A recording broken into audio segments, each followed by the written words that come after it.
नमस्कार, दर्श न्यूज में आप सभी दर्शकों का स्वागत है। मैं प्रीति दयाल आपके साथ। देखिए, कांग्रेस के दिग्गज नेता राहुल गांधी आज राजधानी पटना आने वाले हैं, जिसको लेकर के कांग्रेस की ओर से पूरे तरीके से तैयारियां हो चुकी है। जी हाँ, बता दें कि पिछले कुछ दिनों से ही तैयारियां की जा रही है उनके स्वागत के लिए, और आज राजधानी पटना पूरे तरीके से जितने भी चौक चौराहे हैं वहां पर राहुल गांधी के स्वागत में पोस्टर्स लगाए गए हैं। तो कुल मिलाकर के देखा जाए तो भव्य कार्यक्रम होने वाला है राहुल गांधी को लेकर के। वे कई सम्मेलन में हिस्सा लेंगे तो इसके साथ बैठकें भी करेंगे। इस बीच बता दें कि पूर्णिया के निर्दलीय सांसद पप्पू यादव भी राहुल गांधी के आगमन से उत्साहित दिख रहे हैं। इसके साथ ही राहुल गांधी के राजधानी पटना आने से पहले ही पप्पू यादव ने मीडिया कर्मियों से बातचीत की, और इस बातचीत के दौरान उन्होंने कई सारी बातों को रखा है, कई सारे अपने विचार रखे हैं। राहुल गांधी को लेकर के पप्पू यादव साफ तौर पर ये कहते हुए नजर आए हैं कि वे राहुल गांधी के विचारधारा का समर्थन करते हैं। इसके अलावा उन्होंने राहुल गांधी के दौरे को लेकर के ये भी कहा है कि राहुल गांधी का दौरा उन लोगों के लिए है जो देश और मानवीय सुधारों का समर्थन करते हैं। और क्या कुछ पप्पू यादव इस दौरान बातचीत करते हुए और राहुल गांधी के स्वागत में कहते हुए नजर आए हैं, आपको तस्वीरों के साथ छोड़े जाते हैं। राहुल जी को के बारे में मैं एक बात आपको बताऊं। राहुल जी कंप्लीट बुद्ध और कबीर के थॉट से बढ़ रहे, गुरु नानक। राहुल जी को बहुत मलाल किसी भी पद का, कुर्सी का नहीं है। उनके भीतर जो एक आग है, अब खुद सोचे ना, 4-4, 5-5 प्राइम मिनिस्टर के गोद में जिनका लालन पालन हुआ, और मनमोहन सिंह जी के दूसरे काल में जिन्होंने प्रधानमंत्री की कुर्सी को बिल्कुल छोड़ दिया कि मुझे चेंज करना है सिस्टम। मनमोहन सिंह जी ने कह भी दिया था कि मेरा शरीर अलाउ नहीं करता है, राहुल जी को संभालना चाहिए।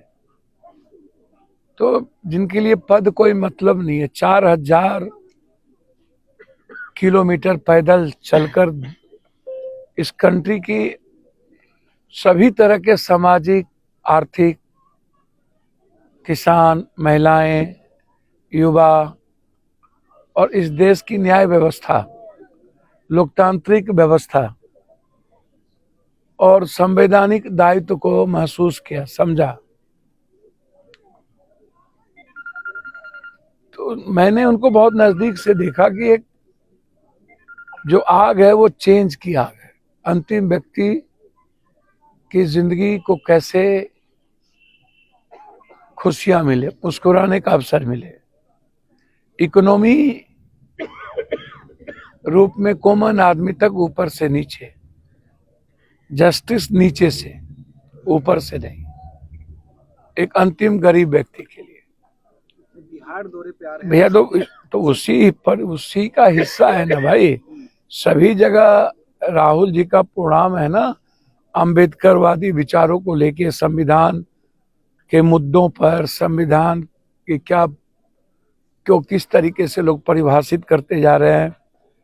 जो लोग मनुस्मृति को लेकर के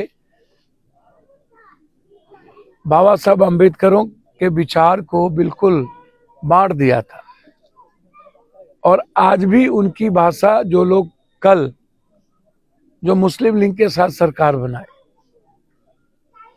सावरकर ने तो मनुस्मृति को बहुत सर्वोच्च माना, और संविधान और बाबा साहब अम्बेडकर के विचारों को तो उन्होंने दरकिनार कर दिया था कि देश की संस्कृति और देश की सामाजिक मूल्यों के लिए खतरा होगा ये विचार। तो अंबेडकर के विचार को तो कभी मानने का काम ही सावरकर गोल पर इन लोगों ने नहीं किया। तो संविधान विरोधी हमें मंद बुद्धि वाली बात याद कीजिए किसने कही थी। तो जो कल बिहार में कई स्टेट के बाद बिहार में उनका बिल्कुल जो लोग अंबेडकरवादी विचारधारा से हैं, जो लोग कबीर की विचारधारा से हैं, जो बुद्धम शरणम गच्छामि, संगम शरणम गच्छामि, अपोह दीपोह भव, जो बुद्ध की विचारधारा जिसमें सभी धर्म, सभी वर्ग, सभी जाति, सबका सम्मान, चाहे जिस मुद्दे पर हो, तो उस विचारधारा को लेकर के कल वो आ रहे हैं। और मुझे लगता है कि यह एक सच है।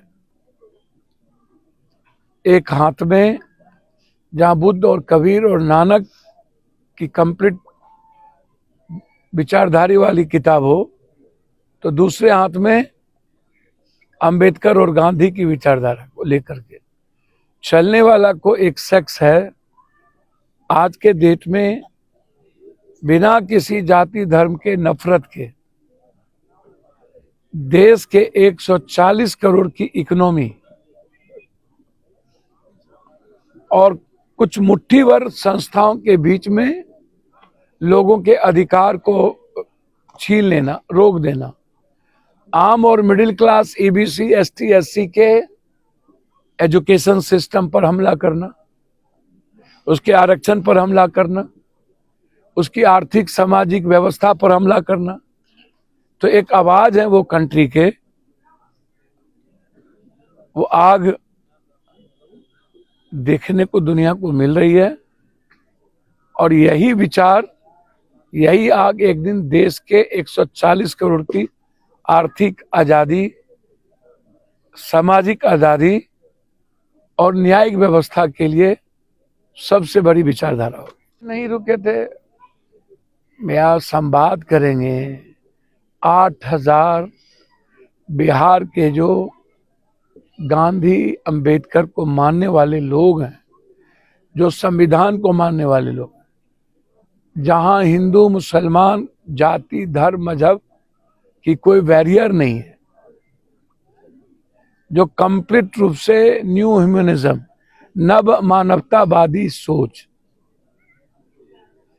न्यू थॉट, न्यू इकोनॉमी, जो एक बड़ा चेंज चाहता है आने वाले बच्चों के भविष्य के लिए, जो देख रहा है उसकी खुशियां, तो वो संवाद करेंगे ना 3 घंटा 4 घंटा।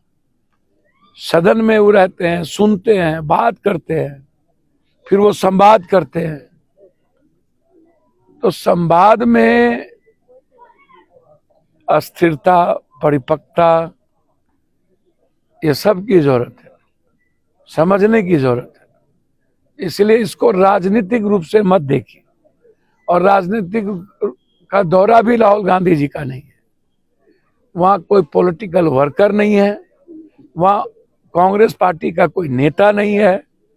कंप्लीट 8,000 वो लोग होंगे जो लोग किसी भी दल से नहीं, जिनके भीतर मानवीय सुधार, समाज सुधार और अर्थव्यवस्था को लेकर के, किसानों को लेकर, महिलाओं को लेकर, युवाओं को लेकर, मजदूरों को लेकर के जो गंभीर मुद्दे हैं, जो एक्सट्रीमिस्ट हैं, सोशल मीडिया से हैं, अखबार टीवी चैनल से हैं, डॉक्टर जो भी हैं, वो कल उनके साथ संवाद करें। पप्पू यादव की क्या भूमिका होगी? हमारी क्या भूमिका होगी? हमारी भूमिका तो चलती रहती है। हमारी भूमिका तो परिवर्तन के लिए, हमेशा सिस्टम के खिलाफ, जस्टिस के लिए, हमेशा जो मैं तो बार बार कहता हूं कि नीतीश कुमार जी जो यात्रा कर रहे हैं, मुझे लगता है कि नीतीश कुमार जी को अपनी हरियाली यात्रा, ओडीएफ, दहेज उन्मूलन, शराब, जल नल योजना, नीतीश जी, नरेंद्र मोदी जी या हर नेता को अपने वादे को याद करना चाहिए। जीरो टॉलरेंस, भ्रष्टाचार मुक्त। नहीं, राहुल गांधी को भैया आपने कहा कि पप्पू, तो भैया हम तो हवाई में रहेंगे। हम तो मुद्दे पर बात करते हैं। सदन में मुद्दे पर बात कौन करता है पप्पू यादव के अलावा? बीपीएससी का मुद्दा पप्पू यादव, यूपीएससी का मुद्दा पप्पू यादव, एसएससी का मुद्दा पप्पू यादव, सिपाही भर्ती का मुद्दा पप्पू यादव, ममता आशा जीविका का मुद्दा पप्पू यादव। हर छोटी बड़ी कॉमन आदमी के से जो जुड़ा सवाल है सदन और सदन के बाहर पप्पू यादव। हमारा तो बस एक ही मुद्दा है कि आम आदमी की लाइफ चेंज, गलत लोगों के खिलाफ, चाहे जो लोग भी चोर हों, जो लोग भी प्रभावित करते हों। क्वेश्चन पेपर लीक आउट है, 90 के पहले से आज तक लगातार लीक आउट हो रहा है। जीडीएस बच्चों को नौकरी नहीं मिलेगी, आरक्षण लगभग खत्म हो गया। 11-12 सालों से लगभग रेलवे और बैंकिंग में नौकरी नहीं निकलती है, सब प्राइवेटाइजेशन में चला गया। एसटी एससी ईबीसी के बच्चों को प्राइवेट में आरक्षण है नहीं, तो नौकरी मिलने का कोई संभावना है ही नहीं। कल 1-8%, 2% मिल भी जाता था। तो आपने पीछे से सब कुछ खत्म करने की तैयारी कर ली। अब आप उम्मीद ना करिए कि गरीब के बच्चे को नौकरी मिलेगी। मेरा फोकस भ्रष्टाचार पे है। और पप्पू यादव, चूंकि हम हमारे एक देश के बड़े लीडर आ रहे हैं, हमारा भी दायित्व तो बनता है कि बिहार में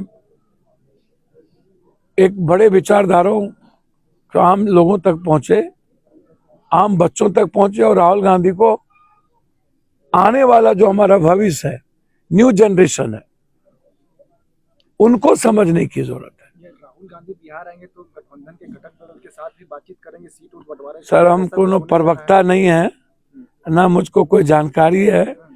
मैं राहुल गांधी जी की संपूर्ण आइडियोलॉजी के साथ हूं। मैं जात पात के खिलाफ हूं। मैं कांग्रेस के नेतृत्व को चाहता हूं कि वो आगे बढ़े। कांग्रेस के बगैर बीजेपी से लड़ना संभव नहीं है।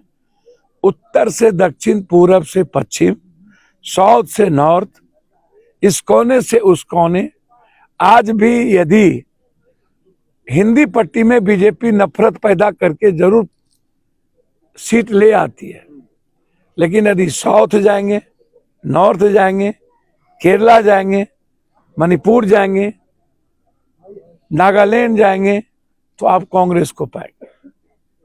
जो भी इस देश की भविष्य की जिसी चिंता, वो कांग्रेस के साथ। और कांग्रेस को गाली देकर, हमेशा कांग्रेस को पीछे करने का जो काम आप करते हैं, तो आप बीजेपी से लड़ रहे हैं कि कांग्रेस से लड़ रहे हैं? गलत है ना। दिल्ली में आज बीजेपी और आम आदमी पार्टी को